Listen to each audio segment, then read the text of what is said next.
AP DSC వివాదం ఇప్పుడు ఆంధ్రప్రదేశ్ రాష్ట్ర రాజకీయాల్లో సంచలనంగా మారింది. ప్రస్తుతం ఇదే టాపిక్ సర్వత్రా చర్చనీయాంశంగా మారింది.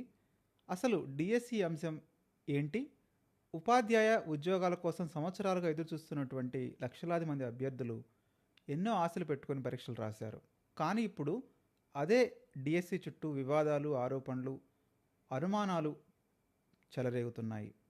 అసలు ఏం జరిగింది? ప్రతిపక్షాలు ఎందుకు ఆగ్రహం వ్యక్తం చేస్తున్నాయి?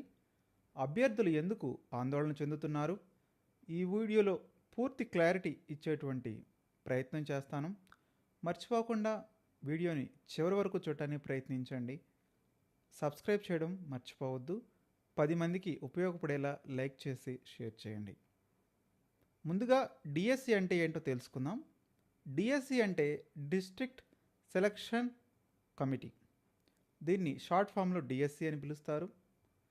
ప్రభుత్వ పాఠశాలల్లో టీచర్ పోస్టులను భర్తీ చేయడానికి నిర్వహించేటువంటి నియామక ప్రక్రియనే డిఎస్సి అంటారు.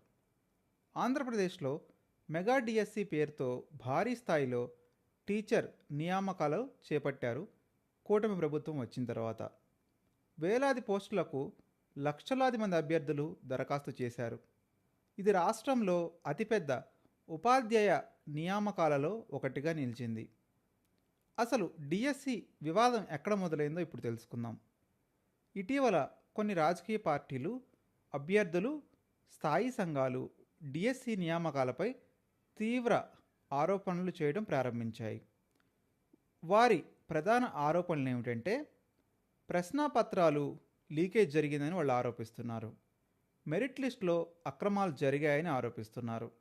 స్పోర్ట్స్ కోటా పోస్టుల విషయంలో అవకతవకలు జరిగాయని ఆరోపిస్తున్నారు. వారందరిపై ఒత్తిడి తెచ్చారని ఆరోపణలు వినిపిస్తున్నాయి. అసలు ప్రతిపక్షాలు ఏమంటున్నాయి? ప్రతిపక్ష నేతలు మరియు కొన్ని స్థాయి సంఘాలు ఈ వ్యవహారంపై స్వతంత్ర దర్యాప్తు జరగాలని డిమాండ్ చేస్తున్నాయి. అభ్యర్థుల భవిష్యత్తులో ఆటలాడితే గనక అది క్షమించరాని తప్పు అని వారంటున్నారు. లక్షలాది మంది యువత జీవితాలు దీనిపై ఆధారపడ్డాయి అని ప్రతిపక్షాలు ఆరోపిస్తున్నాయి. ఒకవైపు ప్రభుత్వం ఏమనుకుంటుంది? ప్రభుత్వం మాత్రం ఆరోపణలను ఖండిస్తుంది. నియామక ప్రక్రియ ప్రతీది కూడా చాలా పారదర్శకంగా జరిగిందని చెప్తుంది. మెరిట్ లిస్ట్ ఆధారంగానే ఎంపికలు జరిగాయి. అవసరమైన కొన్ని నిబంధనలు మేము పాటించాము, అంతే తప్ప ప్రతిపక్షం చెప్తున్నటువంటి ఆరోపణలు నిరాధారమని చెప్తుంది. మరొక వైపు నిరుద్యోగుల యొక్క బాధ వర్ణనాతీతం. ఇక్కడ అసలు విషయం రాజకీయాలు ఎప్పుడూ కాదు. కాకపోతే ఉద్యోగం కోసం ఎదురు చూస్తున్నటువంటి నిరుద్యోగ యువత ఇప్పుడు 3 రోడ్ల కూడలిలో ఉండిపోయింది.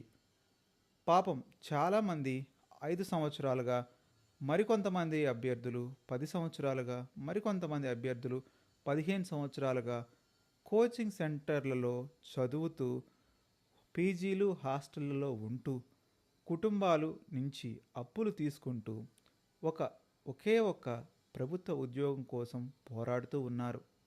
ఇలాంటి సమయంలో ఏ చిన్న అనుమానం కానీ, అపోహ కానీ వచ్చినా వారి మనసుల్లో భయం మొదలవుతుంది, ఆందోళన పెరుగుతుంది. నిజంగా న్యాయం జరిగిందా అనేటువంటి ప్రశ్న ప్రతి ఒక్కరిని వెంటాడుతూ ఉంది. ఇప్పుడు జరుగుతుంది అటువంటి పరిణామమే.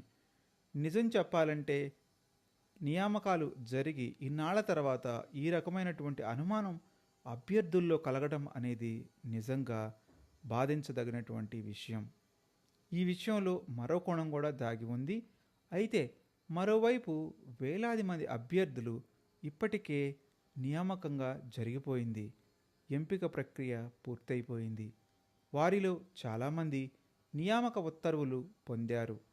దాదాపు 16,000కు పైగా టీచర్ పోస్టుల భర్తీ ప్రక్రియ పూర్తయింది అని ఆంధ్రప్రదేశ్ రాష్ట్ర ప్రభుత్వం ఇప్పటికే ప్రకటించింది.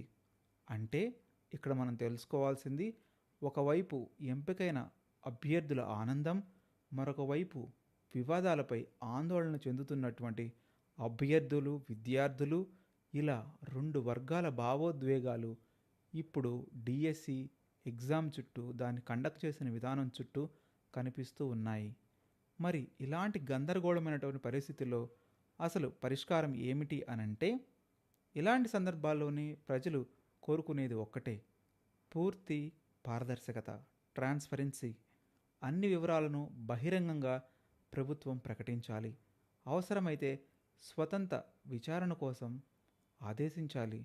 ఎందుకంటే ప్రభుత్వ ఉద్యోగం అనేది ఒక ఉద్యోగం కాదు, ఒక కుటుంబ భవిష్యత్తు, ఒక విద్యార్థి నిస్వార్థమైనటువంటి కళ.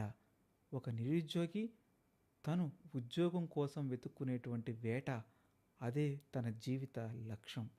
మరి అలాంటి విద్యార్థి, అలాంటి నిరుద్యోగి, అలాంటి వ్యక్తి యొక్క బాధ, మనోవ్యత ఒక పెద్ద సినిమా కథే. మరి అలాంటిది ఇప్పుడు ఇలాంటి డిఎస్సిపై ఈ విధమైనటువంటి ఆరోపణలు రావటం అనేది నిజంగా శోచనీయం. డిఎస్సి వివాదంలో నిజం ఏదైనా కావచ్చు, కానీ చివరికి గెలవాల్సింది రాజకీయ పార్టీలు, రాజకీయం ఎంత మాత్రం కాదు. గెలవాల్సింది ప్రతిభ, గెలవాల్సింది నిజాయితీ, గెలవాల్సింది నిరుద్యోగ యువతుల కళ. ఈ అంశంపై మీ అభిప్రాయాన్ని తెలియజేయండి.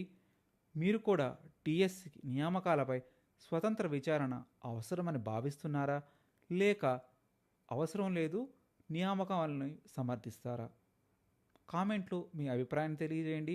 వీడియో నచ్చితే మర్చిపోకుండా లైక్ చేయండి, షేర్ చేయండి, 10 మందికి సబ్స్క్రైబ్ చేయండి.